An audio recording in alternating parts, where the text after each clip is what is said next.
So friend, आप अगर Saudi अरब के अलावा किसी और कंट्री में भी जाना चाहते हो तो हमारी इस वीडियो से बहुत सारी जानकारी आप ले लें ताकि आपको इन बातों को बहुत अच्छे से समझना है। वहाँ जाने के बाद आपको क्या करना है और क्या नहीं।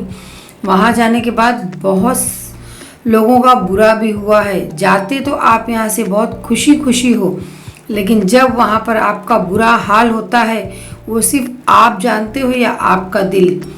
तो इन वीडियो को जो मैंने शेयर किया है ये मेरे बेटे ने भेजा है सऊदी अरब से, और वहाँ की बहुत सारी बातें हमारे साथ शेयर की है जो कि मुझे नहीं पता था। लेकिन मैंने सोचा मैं आपके साथ ये वीडियो शेयर करूं। जो जाने वाले हैं और जाने के लिए सोच रहे हैं तो मेरी इस वीडियो से बहुत सारा आपको नॉलेज ज़रूर मिलेगा।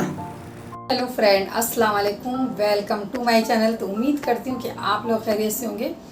सो फ्रेंड, आज मैं जो वीडियो लेकर आई हूँ ये बहुत ही यूज़फुल वीडियो है जो कि बहुत सारे लोगों को इन बातों से पता चलेगा जो मैं आपके साथ शेयर करने जा रही हूँ, और बहुत ही ज़रूरी इंफॉर्मेशन शेयर करूँगी जो लोग बाहर कंट्री में जाना पसंद करते हैं और जाना चाहते हैं और जो जाने वाले हैं। तो ये सारी वीडियो जो है उनके लिए बहुत ही यूज़फुल होने वाली है। वहाँ जाने से पहले आपको ये सारी बातें मैं ज़रूर शेयर करना चाहूँगी। जो मुझे एक्सपीरियंस है, नॉलेज है, वो मैं आपके साथ शेयर कर रही हूँ, क्योंकि कभी कभी ऐसा होता है कि हम यहाँ से जाते कहीं और हैं और वहाँ पर पहुँच जाते कहीं और।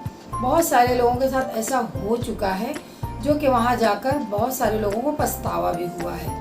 तो ये वीडियो उन लोगों के लिए बहुत ही ख़ास है जो आज या कल या कभी भी बाहर जाने वाले हैं और जाने के लिए सोच रहे हैं। तो इस वीडियो को उनको बहुत सारा जो है नॉलेज मिलेगा और मेरी सारी बातें उन तक पहुंचेंगी। तो चलिए, वीडियो शुरू करने से पहले आपसे एक रिक्वेस्ट है कि आप हमारे चैनल को सबसे पहले सब्सक्राइब करें, लाइक करें, कमेंट करें और हमें ज़रूर बताएं कि मैंने ये जो बातें शेयर करी है तो आपको इससे कितना एक्सपीरियंस मिला है। तो सबसे पहले मैं अपने टॉपिक पर आती हूँ। मेरा टॉपिक है, सबसे पहले मैं अपने बेटे के टॉपिक पर आऊँगी, क्योंकि मेरा बेटा बाहर गया है और वो कैसे गया है उसकी सारी बातें मैं आपके शेयर करने वाली हूँ। तो अगर आप पढ़े लिखे हैं तो पढ़े लिखे लोगों के लिए तो बहुत अच्छा है वहाँ पर, और आपको इंग्लिश आती है तो और भी अच्छी बात है, क्योंकि वहाँ पर इंग्लिश ही लोग ज़्यादा बोलते हैं और सबसे ज़्यादा अरबी। अगर अरबी तो किसी को नहीं आती, क्योंकि हिंदुस्तान से जब हम बाहर कंट्री में जाते हैं तो हमें अरबी नहीं आती है। जब हम वहाँ रहने लगते हैं तो हमें अरबी आ जाती है, क्योंकि अगर हम किसी भी कंट्री में जाएंगे, उस कंट्री में बहुत ज़्यादा टाइम बिताएंगे तो हमें ज़रूर अरबी आ जाएगी। तो वहाँ की कंट्री में ज़्यादा चलती है अरबी। तो अगर आपको अरबी नहीं आती है तो इसके लिए बिल्कुल घबराने वाली बात नहीं है। आपको इंग्लिश तो आती है, आप पढ़े लिखे हो तो इंग्लिश ज़रूर आती है, और वहाँ के लिए इंग्लिश बहुत ज़्यादा ज़रूरी है। तो वहाँ जो है अगर आप इंग्लिश में भी बात कर सकते हैं, आपको आपकी सारी बातें वो लोग समझ लेंगे। तो अगर आप जा रहे हैं और किसी भी फील्ड में जा रहे हैं तो उस फील्ड में जो काम है, तो अगर आप यहाँ से जा रहे हैं, कंपनी की तरफ से जा रहे हैं, तो उसके लिए कोई प्रॉब्लम वाली बात नहीं है। लेकिन आप एजेंट के ज़रिए जा रहे हैं तो एजेंट के ज़रिए जो है बहुत सारी प्रॉब्लम आ सकती है। कभी कभी ऐसा होता है एजेंट हमें बताते कुछ हैं और हमें भेजते कहीं और हैं। तो जब भी आप फॉर्म जो भरते हैं वहाँ पर जाने के लिए, ये देख लीजिए कि वीज़ा जो है आपका किस फील्ड के लिए आया है, किस काम के लिए आया है, ये देखना बहुत ज़्यादा ज़रूरी है। कुछ अनपढ़ लोग होते हैं जो कि वीज़ा नहीं देखते हैं और एजेंट के ऊपर भरोसा करके चले जाते हैं, लेकिन जब वहाँ जाते हैं तो वहाँ जाने के बाद पता चलता है कि उन्हें बकरी के काम में रख दिया गया है, या फिर ऊँट चराने के काम में रख दिया गया है, या बकरी चराने के काम में रख दिया गया। तो ये सारा जो है जब हम वहाँ जाते हैं तो तब हमें इन सारी बातों का जो है पता चलता है, और बहुत अपने आप को बहुत अकेला महसूस करते हैं और बहुत कमी सी महसूस होती है घर वालों की और घर वालों की कमी तो किसी को भी महसूस होती है बाहर जाने के टाइम पर, क्योंकि वहाँ जाने के बाद अकेलापन लगता है। अगर वहाँ पर आपको कोई इंडियन मिल जाता है तो आपको ऐसा लगता है कि हमारा कोई घर का इंसान मिल गया है। तो मैंने ऐसे बहुत सारे वीडियोस देखे हैं जिसमें जो है लोग जो है जाते हैं किसी दूसरे काम के लिए, लेकिन पहुँच कहीं और जाते हैं। तो ये किसके साथ होता है? ये होता है अनपढ़ों के साथ। और अनपढ़ लोग एजेंट पे भरोसा करके जाते हैं, तब उनको बहुत प्रॉब्लम होती है वहाँ जाने के बाद। इंडिया से तो वो खुशी खुशी चले आते हैं, लेकिन वहाँ पर जाने के बाद बहुत प्रॉब्लम का सामना करना पड़ता है। तो अब आते हैं पढ़े लिखे लोगों के टॉपिक पर। जो पढ़े लिखे लोग होते हैं तो वो काफ़ी समझदार होते हैं और कंपनी से जाते हैं, और जब जाते हैं तो कुछ सीख कर जाते हैं। और वहाँ जाना है तो आप कुछ ना कुछ अच्छी काम सीख कर जाएं जो वहाँ पर आपके काम आ सके। हेल्पर में जाना चाहते हैं तो हेल्पर में आप अनपढ़ लोग जाते हैं, और जो पढ़े लिखे होते हैं वो किसी भी कंपनी में जाते हैं और उनके मतलब का ही काम होता है वहाँ पर।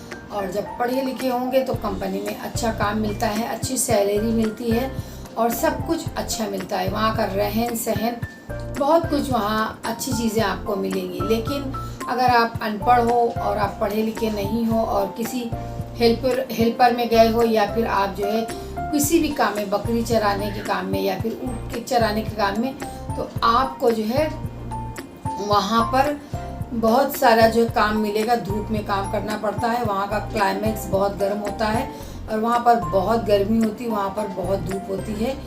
तो आपसे अगर पढ़े लिखे नहीं हो और आप वहाँ जाना चाहते हो इस काम के लिए, तो मैं आपसे एक ही रिक्वेस्ट करूँगी, तो प्लीज़ आप मत जाइए। आप वहाँ जाने से बहुत ज़्यादा प्रॉब्लम आपको आएगी। उससे बेहतर आप अपने इंडिया में काम करें। अगर आपको एजेंट किसी थ्रू से गलत जगह भेज भी दिया है तो फिर आपका वीज़ा जितने टाइम तक है तो आपको रहना ही पड़ेगा वहाँ पर। आपका मन भी इंडिया आने के लिए है तो भी आप नहीं आ पाओगे। लेकिन अगर जो है वहाँ पर जाना चाहते हो तो सबसे पहला वीज़ा देख लेना, और ये देख लेना कि वो उसमें क्या लिखा हुआ है। अगर आपको पढ़ना नहीं आता है तो आप किसी पढ़े लिखे से ज़रूर पढ़ा लेना, तभी उस पर किसी भी फॉर्म पर साइन करना। और पढ़े लिखे तो समझदार होते हैं, उनको कुछ बताने की ज़रूरत नहीं है। लेकिन जब शुएब जा रहे थे तो मैंने शुएब से पहले कह दिया था किसी भी फॉर्म पे साइन करने से पहले उसे अच्छे से पढ़ लेना, क्योंकि बहुत ज़्यादा ज़रूरी होता है। पढ़ने से हमें ये पता चल जाता है कि हम किस काम के लिए वहाँ पर जा रहे हैं। नहीं तो पता चले हम जा किसी काम के लिए रहे और पहुँच किसी और काम में गए हैं। तो बस यही चीज़ें मैं आपके साथ शेयर करना चाहती हूँ। और वहाँ पर मैंने ये भी देखा है कि वहाँ पर जो है जो ऊँट चराना या बकरी चराने वालों की भी सैलरी अच्छी होती है, और पढ़े लिखों की तो सैलरी अच्छी होती है। लेकिन और वहाँ की जो है जो कफील होता है, यानी कि जो अरबी होता है, जो भी जिसके यहाँ आप काम करने के लिए गए हैं, तो वहाँ पर ये भी एक फ़ायदा है कि आपको सैलरी बहुत टाइम पर मिल जाएगी। अगर आप काम कर रहे हो तो भी आपकी सैलरी मिलेगी, और अगर आप काम नहीं भी कर रहे तो भी आपको सैलरी मिल जाएगी। तो शुएब गए हैं तो शुएब जब काम करते हैं तो भी उनकी सैलरी स्टार्ट है, और शुएब को ज़्यादा से ज़्यादा छुट्टी है, क्योंकि आप घर में या कहीं भी आपको अरबी ने जगह दी है या कंपनी वालों ने जगह दी है, आपको छुट्टी भी है तो आपकी सैलरी चालू रहेगी। वहाँ पर ये बहुत बड़ी ईमानदारी है, बहुत ईमानदारी से जो है टाइम पर आपको सैलरी मिल जाती है। एक अच्छा ये सबसे मुझे लगा कि वहाँ पर जो है ईमानदारी बहुत है। वहाँ पर अगर आप जा भी रहे हो, एक बात का और ध्यान रखना, वहाँ पर कोई भी चीज़ आपको जो रास्ते में पड़ी है कभी मत उठाना, और आप किसी को गलत नज़र से बिल्कुल मत देखना, क्योंकि ये सब चीज़ों के लिए बहुत बड़ी सज़ा है। और गलत काम बिल्कुल नहीं, जैसे कि हमारे इंडिया में बहुत सारे गलत काम होते हैं और लोग आज़ादी से घूमते हैं, बिल्कुल कोई किसी को जल्दी सज़ा नहीं मिलती है। बहुत मुश्किल से यहाँ के लोगों को सज़ा मिल पाती है, लेकिन वहाँ पर ऐसा नहीं है। वहाँ तुरंत आपको सज़ा मिलेगी। अगर आपने गलती की है तो सज़ा मिलना ही है। आप किसी लेडीज़ को देख रहे हो गलत नज़र से तो भी आपको सज़ा मिलेगी। तो वहाँ का कानून बहुत सख्त है। वहाँ पर कानून यानी कि वहाँ जो है जो भी है वहाँ का जो कानून बनाया गया बहुत अच्छा है, और मुझे बहुत अच्छा लगा वहाँ का कानून।